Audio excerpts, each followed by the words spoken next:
마가복음 14장 우리 35절에서 36절까지의 말씀을 우리가 지금 개역개정 성경으로 함께 읽겠습니다. 좀 나아가사 땅에 엎드려 될 수 있는 대로 이때가 자기에게 지나가기를 구하여 이르시되 아빠 아버지여 아버지께는 모든 것이 가능하오니 이 잔을 내게서 옮기시옵소서.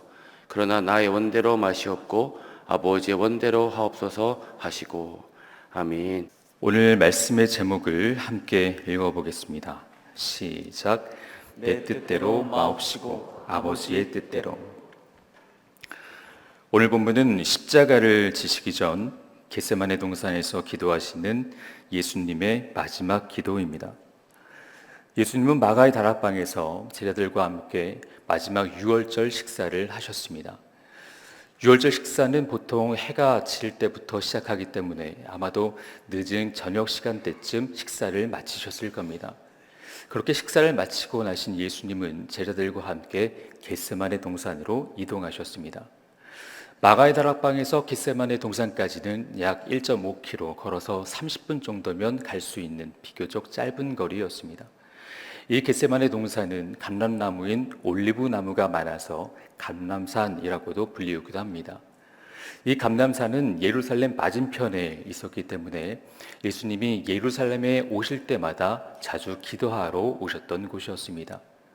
이 겟세마네에 도착하시다 예수님은 제자들에게 말씀하십니다. 본문 32절부터 34절 말씀입니다.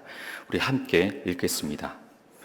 그들이 겟세마네라 하는 곳에 이르매 예수께서 제자들에게 이르시되 내가 기도할 동안에 너희는 여기 앉아 있으라 하시고 베드로와 야고보와 요한을 데리고 가실새 심히 놀라시며 슬퍼하사 말씀하시되 내 마음이 심히 고민하여 죽게 되었으니 너희는 여기 머물러 깨어 있으라 하시고. 첫 번째 따라하겠습니다. 기도로 십자가를 준비하시다. 기도로 십자가를 준비합시다. 예수님은 기도하시기 전에 먼저 제자들을 둘로 나누셨습니다. 베드로, 야고보, 요한 세 명을 한 그룹으로, 그리고 나머지 제자들을 또 다른 한 그룹으로 나누셨습니다. 그리고 나머지 제자들은 산 아래쯤 있게 하시고 베드로, 야고보, 요한 세 명만 따로 데리고 더 깊숙이 들어가셨습니다.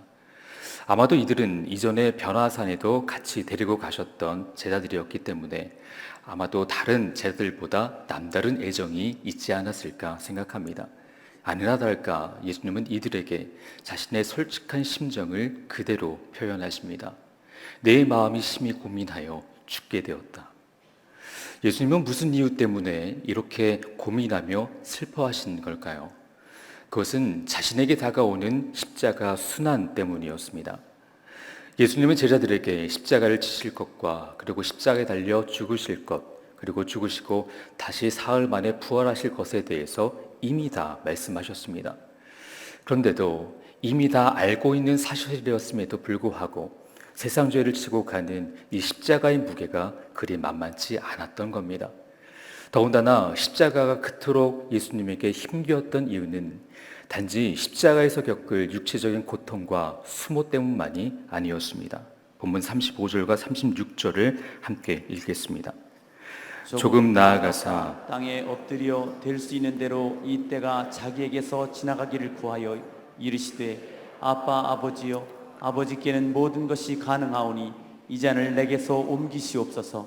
그러나 나의 원대로 마시옵고 아버지 원대로 하옵소서 하시고. 예수님은 겟세마네에서 총 3번의 기도를 하셨습니다. 첫 번째 기도는 내가 지금 너무 괴롭고 슬퍼서 죽을 정도의 고통을 하나님께 아뢰는 기도였습니다. 여기서 주목해 볼 단어는 아빠입니다. 아람어로 아버지를 친근하게 부르는 표현이 바로 아빠입니다. 우리말과 발음이 똑같습니다. 다시 말해서 십자가가 예수님에게 죽을 만큼의 고통을 주었던 이유는 죽음 그 자체가 아니라 하나님과의 단절 때문이었습니다. 한마디로 예수님은 인류의 순교자가 아니라 진노의 대상으로 내쳐주셨습니다. 영원전부터 예수님은 하나님 성부 하나님과 함께 단 한 번도 끊어짐이 없이 긴밀하고 친밀했었는데 십자가를 지실 때가 다가오자 성부 하나님은 아들 예수님에게 고개를 돌리셨습니다. 하나님은 이 세상을 구원하시기 위해 예수님을 이 땅에 보내셔서 십자가의 대속을 지게 하셨습니다.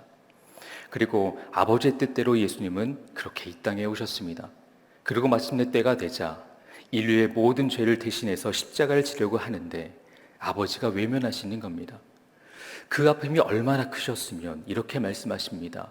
아버지께서는 모든 것이 가능하오니. 우리에게 일어나는 모든 문제는 우리가 하나님으로부터 끊어졌기 때문입니다. 죄를 짓고 난 이후에 아담과 하와는 하나님을 대면하지 못하고 하나님의 낯을 피했습니다. 이후로 세상은 죄로 인해서 하나님으로부터 멀어지게 되었습니다. 하나님과 친밀함을 잃어버리고 하나님과 관계가 끊어지자 우리는 더 이상 하나님으로부터 가까이 갈 수 없게 되었습니다. 이제는 하나님을 아빠라고 부를 수 없는 관계가 된 것이죠. 그러니까 하나님을 아빠라고 부르면서 기도할 수 있는 것이 얼마나 큰 특권인 줄을 아셨던 예수님은 시간이 다가오자 하나님으로부터 멀어지고 있는 그 사실이 너무나 힘드셨던 겁니다. 이렇게 예수님은 아들의 고통을 철저하게 외면하시는 성부 하나님을 보시면서 깊은 고뇌와 슬픔 중에 기도하셨습니다. 그리고 기도를 다 마치신 후에 제자들이 있는 곳으로 돌아오셨습니다. 본문 37절과 38절입니다. 우리 함께 읽겠습니다. 돌아오사 제자들이 자는 것을 보시고 베드로에게 말씀하시되 시몬아 자느냐 네가 한 시간도 깨어 있을 수 없더냐 시험에 들지 않게 깨어 있어 기도하라 마음에는 원이로되 육신이 약하도다 하시고. 예수님은 지금 고통 중에 신음하시면서 기도하고 오셨는데 와서 보니까 제자들은 자고 있었습니다. 너무나 기가 막힌 상황이 벌어진 거예요.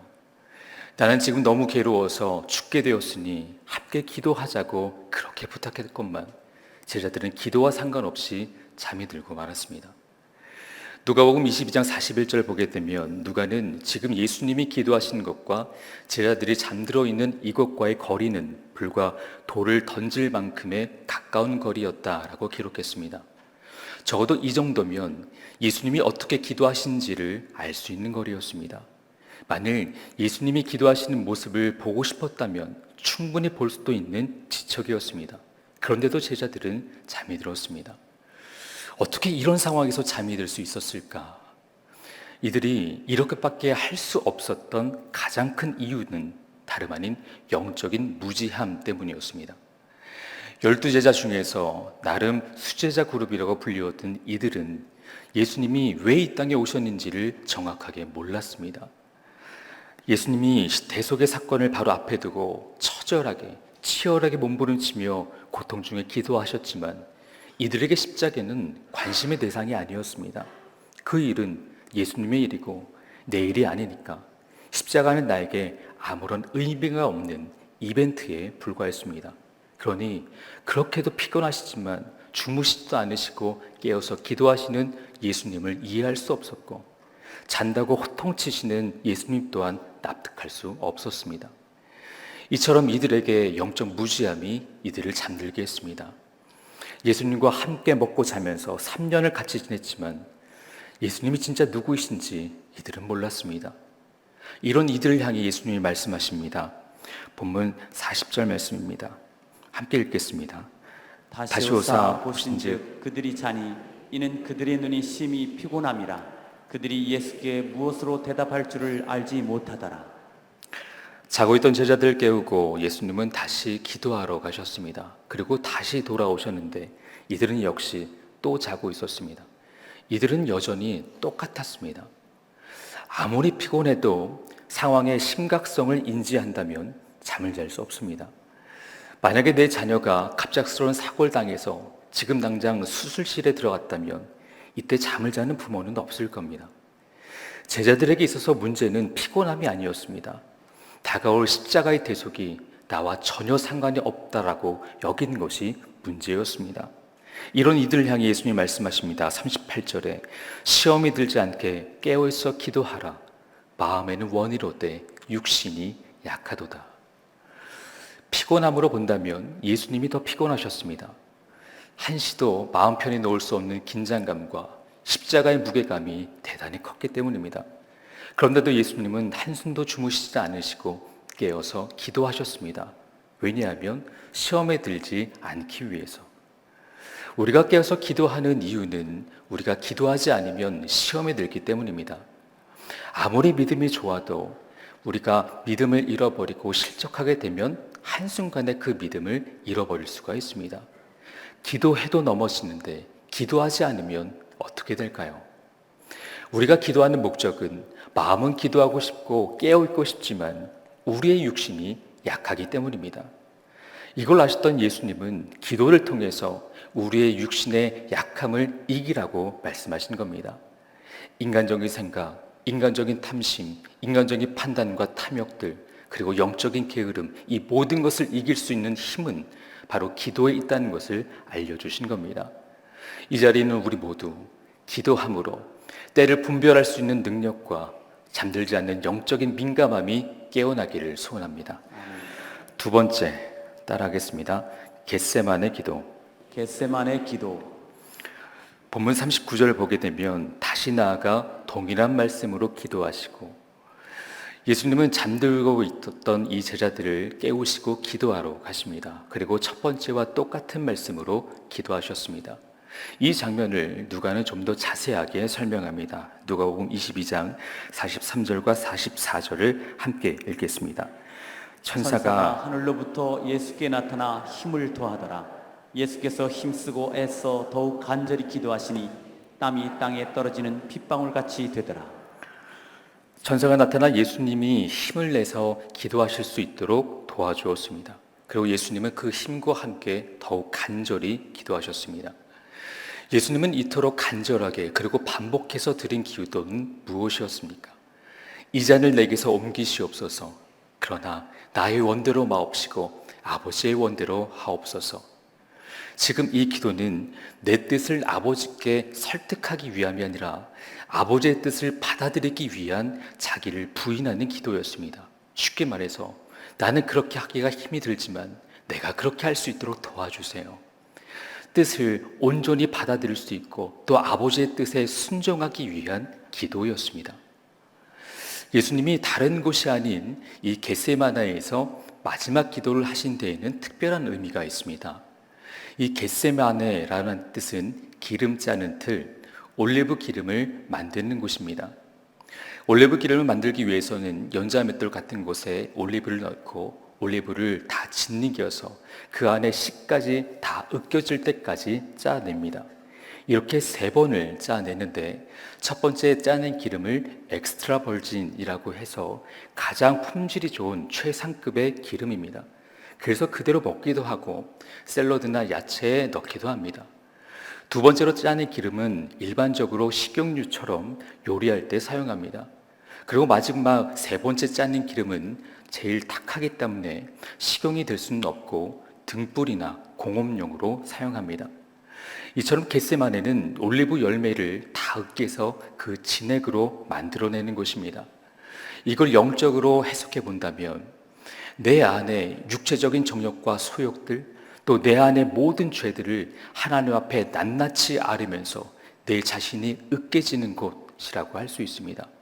하나도 남김없이 철저하게 하나님 앞에서 이 모든 것을 아뢰는 곳, 그렇게 되면 내 자신의 이 모든 것을 하나님께 들을 수 있는 곳이 바로 영적인 엑스트라 벌진을 만들어내는 겟세마네입니다.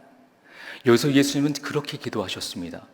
아무런 죄가 없으신 하나님의 어린 양이 대속의 제물이 되셔서 엘리 엘리를 부르시며 자기 홀로 걸어가셔야만 하는 그 모진 고난의 길을 기도로 준비하셨습니다. 그리고 마침내 땀이 핏방울이 될 정도로 자신의 안에 있는 모든 진액을 다 짜내듯 처절하게 치열하게 기도하신 예수님은 모든 기도를 마치시고 이제 제자들에게 찾아오셨습니다. 본문 41절부터 43절 말씀입니다. 우리 함께 읽겠습니다. 세 번째 오사 그들에게 이르시되 이제는 자고 쉬라. 그만 되었다. 때가 왔도다. 보라, 인자가 죄인의 손에 팔리느니라. 일어나라, 함께 가자. 보라, 나를 파는 자가 가까이 왔느니라. 예수께서 말씀하실 때 곧 12 중에 하나인 유다가 왔는데 대제사장들과 서기관들과 장로들에게서 파송된 무리가 검과 몽치를 가지고 그와 함께 하였더라. 자신의 몸이 느껴지는 고통과 슬픔을 겪으시면서 비로소 하나님의 뜻을 깨닫게 되자 예수님은 제자들에게 말씀하십니다. 이제 되었다. 때가 왔으니 일어나 함께 가자. 예수님은 이렇게 아버지의 뜻에 순종하심으로 기도를 마치셨습니다. 이제 십자가는 나에게 부담이 아니라 아버지의 뜻을 이루기 위한 나의 사명이 되었습니다. 예수님이 제자들에게 가르쳐 주신 주기도문에 이런 기도가 있습니다. 뜻이 하늘에서 이루어진 것 같이 땅에서도 이루어지이다. 예수님은 이 기도처럼 십자가를 지시기 전 이 기도를 겟세마네에서 이루셨습니다. 내 아이의 뜻대로가 아니라 아버지의 뜻대로 하옵소서. 바울은 성도에게 있어서 믿음의 출발은 하나님의 뜻을 아는 것이라고 했습니다. 우리 로마서 12장 2절 말씀을 함께 읽겠습니다. 너희는 이 세대를 본받지 말고 오직 마음을 새롭게 함으로 변화를 받아 하나님의 선하시고 기뻐하시고 온전하신 뜻이 무엇인지 분별하도록 하라. 우리 이어서 빌립보서 2장 13절 말씀도 함께 읽겠습니다. 너희 안에서 행하시는 있는 하나님이시니 자기의 기쁘신 뜻을 위하여 너에게 소원을 두고 행하게 하시나니. 우리를 향한 하나님의 뜻은 선하시고 하나님이 기뻐하시는 것이며 온전한 것입니다. 그렇기 때문에 하나님의 뜻은 실패란 없습니다. 우리를 향한 하나님의 뜻은 언제나 선하시기에 우리가 해야 할 것은 그 선하신 뜻을 이루기 위해 기도함으로 순종의 자리로 나아가는 겁니다. 사랑하는 여러분, 십자가는 내 힘으로 질 수 있는 것이 아닙니다. 예수님도 십자가를 지시기 전에 기도하셨습니다. 기도가 없이는 십자가를 감당할 수 없으셨기 때문입니다. 하지만 베드로는 기도하지 않으면서 예수님을 버리지 않겠다고, 예수님을 끝까지 따라가겠다고 호언장담했습니다.